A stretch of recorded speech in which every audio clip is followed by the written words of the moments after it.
Welcome back to Digi Brews. I wanted to read this line out loud because we accidentally started talking to the Zora goddess in this cutscene. It's the spirit of her. And I feel like this is a great line to show how fucking dark this game is, because it says, "The Dark Ones, they raided this village, and as a message to my people, executed me before them."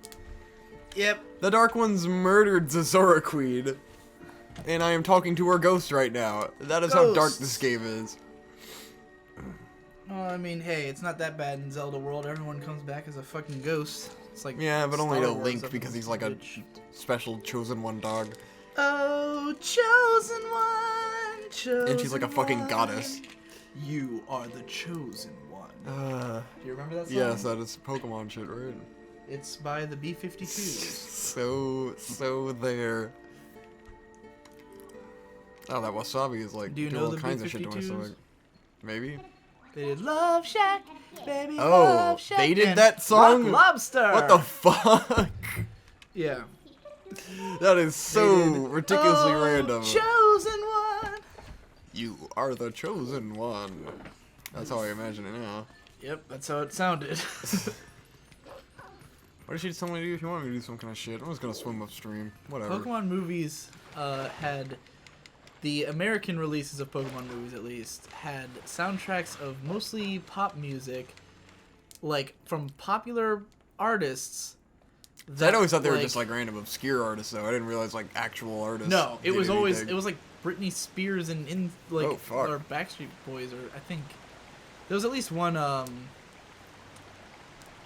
of those big bands had a song. Maybe it was like New Kids on the Block or something. One of Oh, the like God. big boy bands had a song in a Pokemon movie. I just assumed they were like those generic American song bands in these shows where you're just like, who the fuck did the Yu-Gi-Oh! 5Ds opening? There's a huge difference between that and the Pokemon movies. Yeah, I guess Pokemon movies Because the were a Pokemon pretty movies huge deal. they had like the first two movies anyway had like tie-in soundtracks that had all these. Hey, now we're The at second like, movie had the soundtrack that had the B-52s. It had Weird Al Yankovic doing the Pokemon. Oh yeah, Pokemon. Everybody That's more Pokemon. understandable. It's like Weird Al. I mean, I guess the B-52s are weird. Yeah, so, like, it's kind of random though. but there was definitely at least one like big pop name that was on that album that I remember. Now we're here. Now I can get the bug things. There was that song. Vacations where I wanna be. Party at the beach where the fun is free. We don't need a holiday in time to celebrate.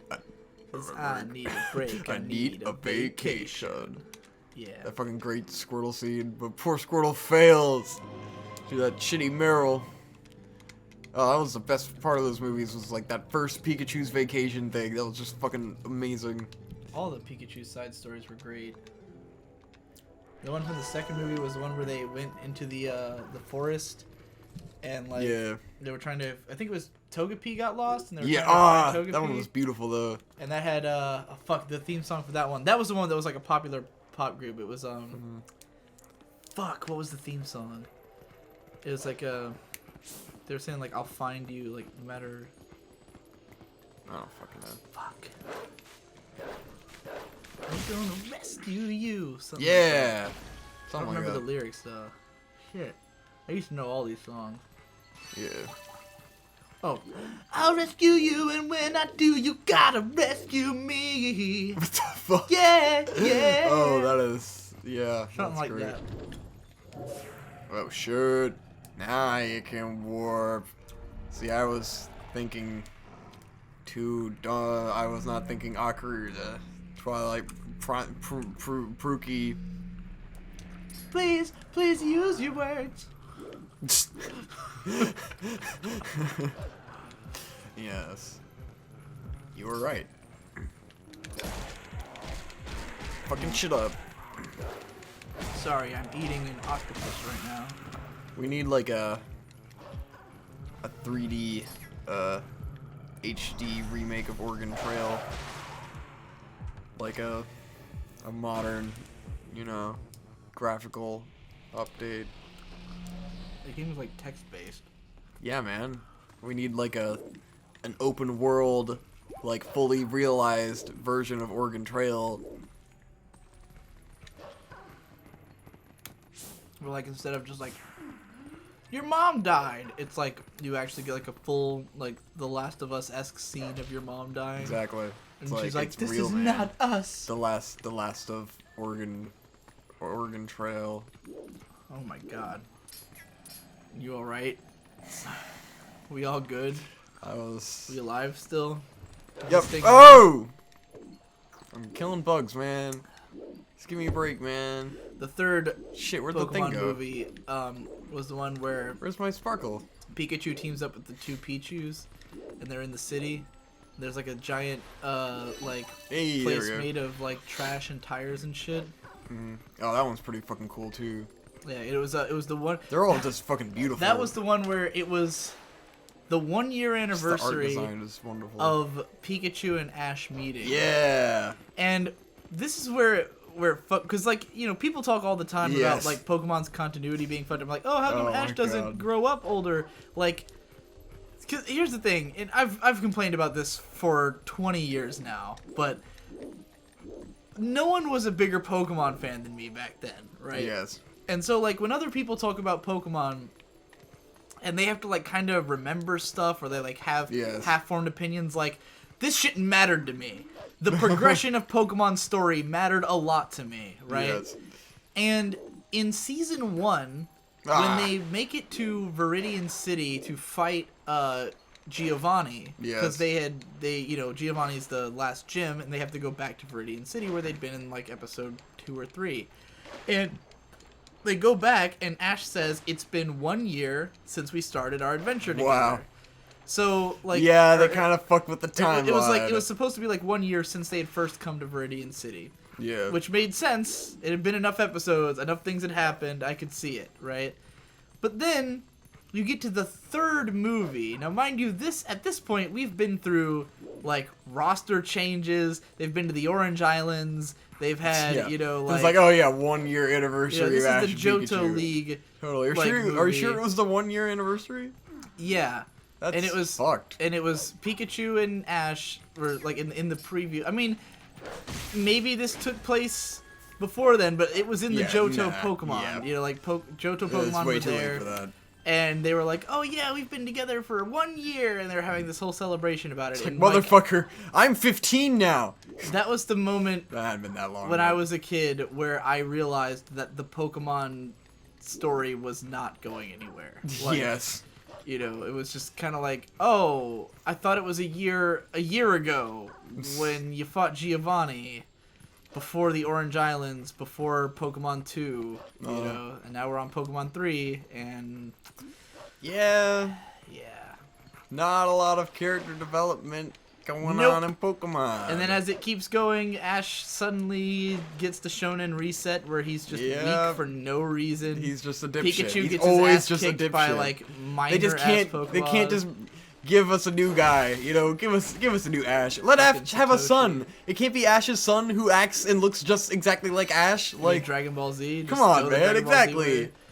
Yeah, Give us Ash's son. Well, it's because they're resetting it for new generations, but yeah, it's weird that it's the same guy. Pretty much, and like in addition to what I just said, the next generation doesn't care that it's Ash. You know, they're not gonna fucking know the significance of Ash. The funny thing is, and I've heard, I think it was Tamashi Hiroko's videos where she talked about how like, for us.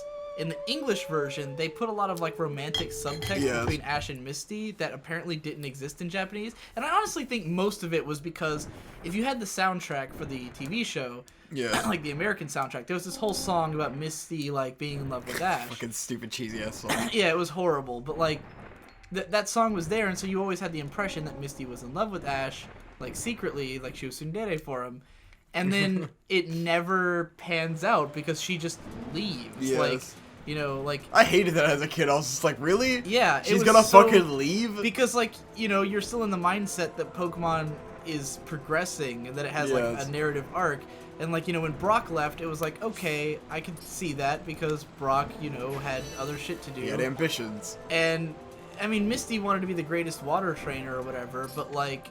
You always had this impression she was trying to get together with Ash at some point, and then she just suddenly is not in the show anymore. It's like, oh, I guess we're just ditching that, you know. Then they just started doing a girl of the season type thing. Yeah, they started introducing. I wonder if that's just like for the sake of merchandising or something. No, it's because they're trying to make it new for new fans, you know. But like, because they would always be the character from that new series, like in because it started with the first time they replaced Misty, it was with Dawn, not Dawn. What was her name? But I feel like there's plenty of anime that go on forever and never fucking change at all, you know. Right, but like. The girl, it was the girl from Ruby and Sapphire became the new person, May, and then it was the girl from Diamond and Pearl. I almost said Hikari, but it was Dawn in English. I don't know what May's Japanese name is. And then like, and then it's the girl from X and Y, or it was the gym leader in X and Y. Just weird. Yeah. Weird choice. So like. And also with Black and White, it was the gym leader, the final gym leader, and the other gym leader, because they replaced both Brock and Misty for the first time, and it was two gym leaders who were great. I loved Black and White because the voice actress and voice actor who played Ash's sidekicks were the guy was played by Mamoru Miyano, who you probably know from the main character of Star Driver, well as fucking Takuto? Yeah, the blonde kid from Hirabouche, the blonde kid from Do-Da-Da-Da, the main character from Star Driver. He was Death the Kid in Soul Eater. He played a lot of great like flamboyant characters, and in Pokemon he's totally flamboyant too as Dent. And then the girl was played by... I remember that it was Takuto. Yeah. Because it was around the same time as Star Driver, wasn't it? Yeah, it was around then. And the girl was played by Aoi Yuki, who I was a big fan of at the time. She's kind of, like, not really done anything since. I'm guessing, like, she just, with Pokemon, she had enough work for a long time that she was just, like, doing that. But she showed up in Gangsta this season in, episode 2 or 3 as the little girl. And, like, I was just like, what is this nostalgic voice that I love? Like... I feel like this is so familiar to me, and then I looked it up, and I was like, oh, it's Yuki Aoi. She hasn't done shit in years that I've seen. Like, she's probably just doing some long kids show. Kind of like Aya Hirano, the girl who played Haruhi. Like, she played Haruhi in Konata, and everyone, like, had a lot of attention on her. And then people act like she just kind of disappeared and stopped doing voice acting, but, like, she was in Jewel Pet, which has been running for, like, 10 years now, and she's been in Fairy Tail, which has been running forever. So, like, she's around. She's just doing long-running kids shows that nobody's watching, you know? Yeah. And she's making steady income, so fuck off, everyone. Right. Fucking Ko Otani's been playing Pikachu for close to 20 years now. Yeah. I don't know. I was told, an anime blogger friend of mine said that a friend of his had met Ko Otani in Japan in 2001. Oh god. So she's only been doing this for about 4 years. I don't even know if it was then. It was like just a few years after like Pokemon had started. But she was saying Pika randomly. Like in the middle of her She's talking, probably insane. She would just say like make Pikachu noises. If I were Pikachu for this was only a couple years in. Now imagine how she is today. Oh god. Like if she was that bad then how is she now? We've absolutely been, insane. We've been invaded by Trevor yes, and they have Brandon returned. again. Dark Wraiths. Where were you guys? Smoking that smells like that smells like they were smoking. A Bernarachi. What the fuck did I call it earlier at Wawa? A Bernarachi? No. You guys were having Burning Man rehearsals in the quad? Yes. Yes. The best. A cigarette. I'm smoking a cigarette. A Senko roll. That's a anime short. Very clean. Oh. Trevor just had this look of such like anticipation. And then he very cleans. Yeah, aren't you like picking up souls or something? Yeah. I forget. I'm getting the bugs. I only played this game one time. Did you beat it all the way? Yeah. Yeah. We've been sitting here talking about Pokemon and stuff. Yeah. Right. I guess. Pikachu. Yeah, the only Zelda game I ever played was the one I played last time I was here. Oh, Wind Waker. Wind Waker. Yeah, Wind Waker is the only one I ever played. Played Ocarina. Is that of the Like, Time. only I one the you- other I ones thought I you just played didn't them. know. Like, I was just so... I just don't know whatever to do in the game. Wind Waker was just so simple to me. I was like, alright, cool. I feel like Ocarina of Time is pretty linear. Yeah. I feel like you were a lot younger when you played those games too, Yeah. Yeah. and you were probably just like, man, fuck this shit. If I decided I couldn't figure it out myself, I was like, I don't want to look at the strategy guide and just fucking... I figure in these games, it's like one of those, like... I'm sure we've mentioned that the first time me and Victor played Ocarina of Time, we couldn't make it out of the village. At the beginning of the Yeah, game. we were like 5, man. We were not 5. I was 5. He was fun. We were not 5. We were in fucking Darwood, bro. We were It's in like 5 or Darwin up 6. through elementary school. Motherfucker, I was in Darwood. I was 5 to 8, man. Fine, maybe you were 5. We couldn't figure out how to get out of the fucking village because we couldn't read. And we never played anything like that before, you know? No. Because Alright. nothing like that existed. Next time on Digi Bros. Yes. It's about Nuts drugs, in my mouth. alcohol. Yeah, Fuck my ass. all those things.